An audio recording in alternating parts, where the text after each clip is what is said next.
আচ্ছা, একটা প্রশ্ন আছে, ঈশ্বর কেন পৃথিবীর সব সমস্যা দূর করেন না? আপনাকে আজকে আমাকে বলেনি তো, তো মহা মুশকিল। ঈশ্বর সব সমস্যা দূর করলে আমরা করব কি? রামচন্দ্র সেই ঘটনা আছে যে সীতা বলছেন যে এখানে ওর কি গল্প ছিল যেন, এই অট্টালিকা গুলো, বাড়ি টাড়ি গুলোকে মেরামত করে, সব জল, মানুষ কষ্ট পাচ্ছে, বাড়ি টাড়ি গুলো মেনটেনেন্স ভালো নয়। রামচন্দ্র বললেন ঠিক আছে, তাহলে কোথাও আর সব বাড়িগুলো সুন্দর হয়ে যাবে, হয়ে গেল। এখন যারা মেরামত করতো, মিস্ত্রি কারিগর, তারা না খেয়ে মরছে তখন। তখন বোঝা গেল সবকিছুর একটা স্থান আছে। There are many answers to this. The deep question is a deep question here.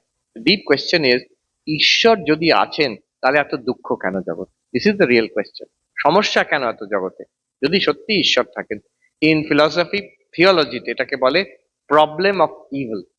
Problem of evil. ঈশ্বর যদি থাকে তাহলে এত ইমপারফেকশন কেন জগতে, এত দুঃখ কেন জগতে? যা ওনার ভাষায় বলছেন, এত সমস্যা কেন? উনি সমস্যা সব ঠিক করে দিচ্ছেন না কেন? আর এটাকে একটা আর্গুমেন্ট বলে না হয়, যেহেতু এত সমস্যা আছে জগতে, এত ইমপারফেকশন আছে জগতে, এত ইভিল আছে জগতে, অতএব ঈশ্বর বলে কোনো জিনিস নেই। হ্যাঁ, এটা হচ্ছে কোয়েশ্চেন। এর জবাব আছে খ্রিস্টান থিওলজিতে, একটা পুরো ব্রাঞ্চ আছে থিওলজির, theodicy. Theodicy is defending the ways of God to man. মানে ঈশ্বরের পক্ষে হয় লয়ার হয়ে, আমরা লয়ার, ঈশ্বরের পক্ষে লড়াই করছি। ঈশ্বর তো কিছু বলছেন না, এই যে প্রশ্ন করা হলো, উনি কিছু কিছু বলছেন।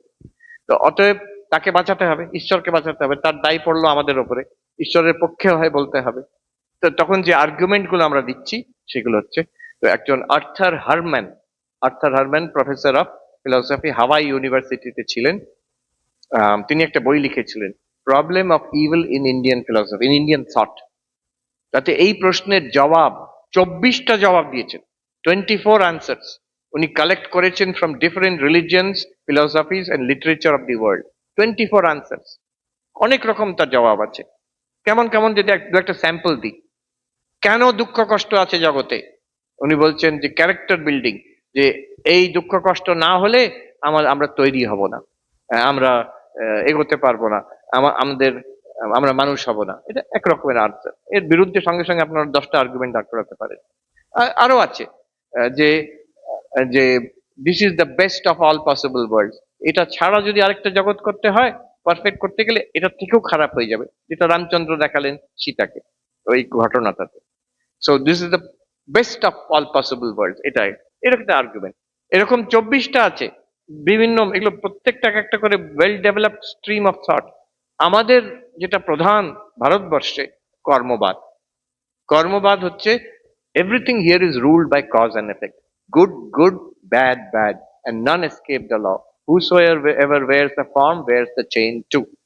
তো আমাদের কর্মের জন্য আমাদের এই জগৎ, আর আমাদের এই শরীর, আর এই জীবন, এটা কেন? এটা আমি সৃষ্টি করেছি। এটা কর্মবাদের বিশ্বাস, আমি সৃষ্টি করেছি। একজন সাধু বলছে, ইয়ে বহুত গম্ভীর সিদ্ধান্তে মহাত্মাজি, ভেবে দেখো, যে বৌদ্ধ ঈশ্বর মানে না, যে বৌদ্ধ আত্মা মানে না, সে কিন্তু কর্মবাদ মানে, পুনর্জন্ম মানে। জৈনরা কর্মবাদ মানে, পুনর্জন্ম মানে। শাক্ত, শৈব, বেদান্তি, গানপত্য, যারা এই সব, এরা সবাই, ভারতবর্ষে যত সিদ্ধান্ত আছে, যত সিদ্ধান্ত, 4 ভাগ বাদে, সবাই কিন্তু কর্মবাদ মানে। This is our answer to that question, কেন এরকম? আরো যদি কেউ প্রেস করে, না এটা কেন হবে, ঈশ্বর আছেন, তখন ঠাকুর বলছেন আরো এগিয়ে যাও, যে তাঁর লীলা, লীলা থিওরি, আগে বলেছিলেন বলবেন না লীলা, ঠাকুর বলছেন তাঁর লীলা আমরা কি বুঝতে পারি? ঠাকুর বলছেন, মুখার্জি ভ্রাতৃদ্বয় জিজ্ঞেস করছেন, কথামৃততে আছে, তাঁর লীলা আমরা কি বুঝতে পারি? তো জিজ্ঞেস করেছে, সে বিরক্ত হয়ে গেছে, তাঁর তো লীলা, আর আমরা মরি। লীলা বললে তো কোনো সমাধান হলো না। একটা ছেলে খেলছে, সে এমন ব্যাট দিয়ে বল মারলো, এসে আপনার বাড়ির কাঁচ ভেঙে গেল। যদি ধরলে, বেটা কি করছিস? মানে আমি লীলা করছি। তো এটা তো, দিস ইজ নো অ্যান্সার। তো বলছে তার তো লীলা, আর আমরা মরি।